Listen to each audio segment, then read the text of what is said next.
Hello, I'm Jess Grippo. I am a dancer and a creative coach, and I am based in Brooklyn, New York. And I'm going to share a story about this t-shirt that is quite old and very worn out. So the setting is 2004, Florence, Italy. I was studying abroad. It was during college. And I was feeling super awkward about everything, about trying to fit in, about my body, about what I was wearing, about all these things.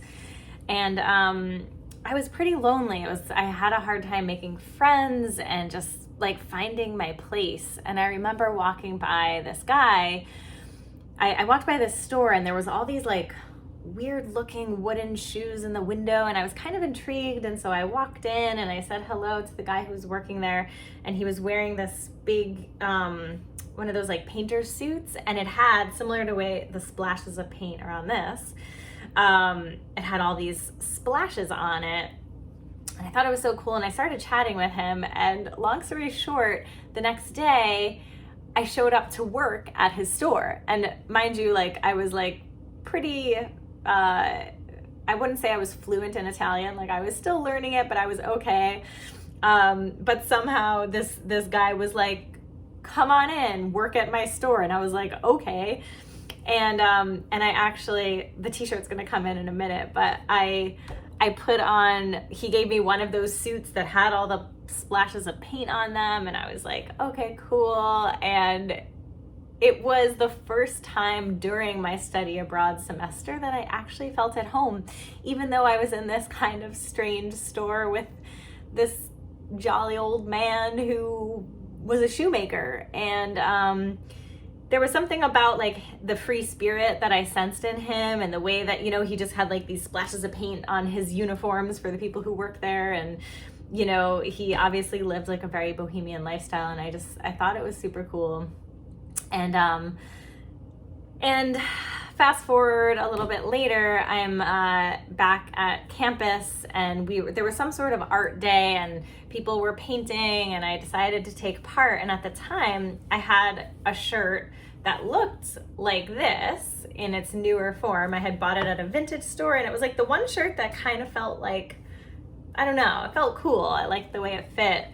But what I decided to do in that moment was take the shirt off of me, lay it on the canvas, and I started to just splash paint on it, on the front and the back. And then later I cut the collar off, and I like made this shirt my own. And of all the things that I did in Italy and things that I brought, like this is like the one thing, not that it's from Italy, it's a Quebec shirt, but it reminded me of that shoemaker. It reminded me that I can find my people, I can create my own way, even when I'm feeling awkward. And this has been like my favorite t-shirt ever for the last 15 years or more now, more than 15 years. And I still have it, and I love it, and I try to not wear it as much because, as you can see, it's like wearing away. But funny story, earlier this year, I started dating this guy, and really liked him, and we had this summer of traveling together, and we drove up to Quebec City, Canada, and the first thing I thought about was the shirt, and I searched because I wanted to get the exact same one, the white background with the blue emblem on it, and it's almost the same, as you can see, not quite exactly, but buying this new shirt, and I made Anthony I bought him like a matching one that's like blue with a white thing on it, and it felt just symbolic of like starting a new phase in my life, and at the same time honoring the awkward younger woman who was trying to find herself and trying to find, you know, that free-spirited way to go about life. So that's my story. Thanks for listening. I can't wait to hear everyone else's stories soon. Thanks so much. And thanks so much for having me, Marty. This is such a wonderful experience.